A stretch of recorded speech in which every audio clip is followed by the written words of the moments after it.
안녕하세요. 부자 오빠입니다. 우리 구독자님께서 불지와 TQ에 관해서 질문을 해주셨는데요. 일단은 두 종목에 다 투자하고 계신데 불지는 TQ보다 변동성이 훨씬 심해서 변동성을 이용해서 투자를 이어나가고 있는데 걱정이 되신다고 합니다. 투자하고 있는 도중에 만약에 영원이 되어버리면 그 뒤로 우상향한다고 해도 기존 투자자에게는 아무런 이득이 없지 않을까. 무슨 말씀인지 알 것 같습니다. 뭐 빵원까지는 아니더라도 너무 많이 빠지면 그 뒤로 아무리 많이 올라도 사실 복구가 안 되거든요. 우리가 소위 MDD라고 하잖아요. 그러니까 최고점 대비 얼마나 많이 빠졌냐를 나타내는 수치인데 아무래도 변동성이 클수록 MDD도 커질 수밖에 없습니다. 아시다시피 불주는 15종목에 6.67%씩 동일 가중 방식으로 이 지수를 3배로 추종하는 ETN이고요. 참고로 ETN은 채권을 기반으로 합니다. 발행사의 신용을 보고 투자하는 건데 한마디로 그냥 발행사가 망하면 얘도 그냥 망하는 겁니다. 반면에 ETF는 만약에 중간에 상장 폐지가 되면 그냥 그때 당시 시세를 기준으로 해서 투자금을 돌려주게 되죠.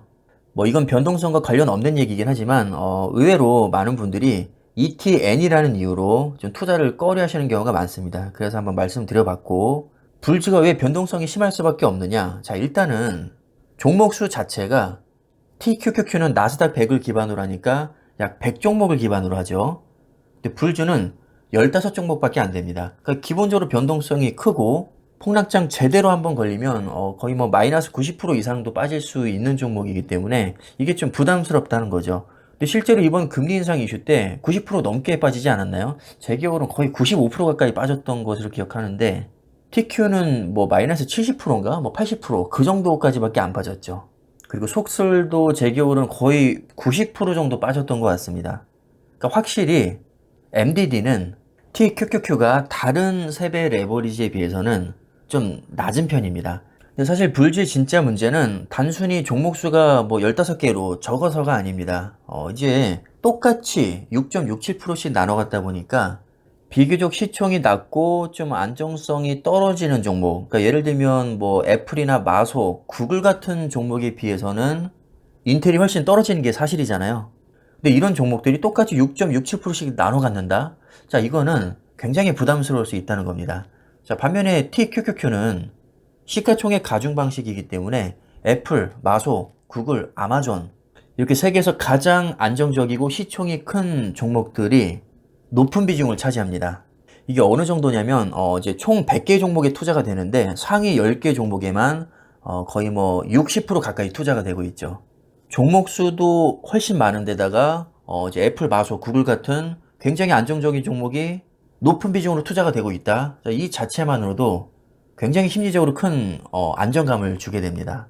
이 일을 돕기 위해서 극단적인 예를 들어보겠습니다. 자, TQ가 100원에서 10원까지 빠졌고 불주가 같은 기간 100원에서 1원까지 빠졌습니다. 불주가 변동성이 크니까 더 많이 빠질 수 있죠. TQ는 전고점까지 가기 위해서 10배만 오르면 되지만 불주는 무려 100배가 올라야 됩니다. 만약에 MDD가 마이너스 90이다. 그럼 이제 10배가 올라야 본전이고 마이너스 99까지 빠졌다. 그럼 100배가 올라야 본전인 건데 이게 수치상으로 보면 9%밖에 차이 안 나지만 10배, 100배. 자, 이렇게 정말 엄청난 격차를 발생시킵니다. 따라서 변동성이 너무 크면 그 뒤로 아무리 많이 올라도 이미 너무 빠진 상태에서는 이제 복구가 불가능하기 때문에 장기 투자에 당연히 실패할 가능성이 높겠죠. 멘탈이 그냥 나가버립니다. 물론 분할 매수로 대응하면 평단가를 낮출 수 있겠지만 아무래도 변동성이 기본적으로 크니까 피로도가 높을 수밖에 없습니다. 피로도가 너무 높으면 당연히 중도 포기할 확률이 높겠죠. 그래서 불주처럼 너무 변동성이 큰 종목은 저는 개인적으로 추천하지 않습니다. 사실 세배 레버리지 자체를 남에게 추천하기는 굉장히 꺼려지지만 나는 그래도 세배 레버리지에 무조건 투자해야겠다. 그럼 그나마 제가 가장 추천할 만한 게 TQQQ입니다. 그래서 TQ나 불주 같은 세배 레버리지에 투자할 때 가장 중요한 것은 우리가 뭐 상승장을 다 챙겨 먹는 것도 중요하지만 하락장에서 이제 얼마나 많이 방어할 수 있느냐. 마이너스 90%갈 거를 마이너스 50%까지만 방어를 해도 회복 속도를 굉장히 많이 단축시킬 수 있습니다. 자, 단편적인 예로 마이너스 50%까지 가면 2배만 오르면 원금 회복되거든요. 마이너스 90%까지 가면 10배가 올라야 됩니다. 마이너스 95%까지 가면 20배가 올라야겠죠. 마이너스 99%까지 가면 100배가 올라야 됩니다. 사실상 망한 거죠. 그러니까 어떻게든지 가능하면 마이너스 50% 이상까지는 가지 않게 해야 됩니다. 그러기 위해서는 주가가 빠질 때 과감하게 분할 매수를 들어가야겠죠. 일단 이 정도로 영상은 마무리하도록 하겠습니다. 감사합니다.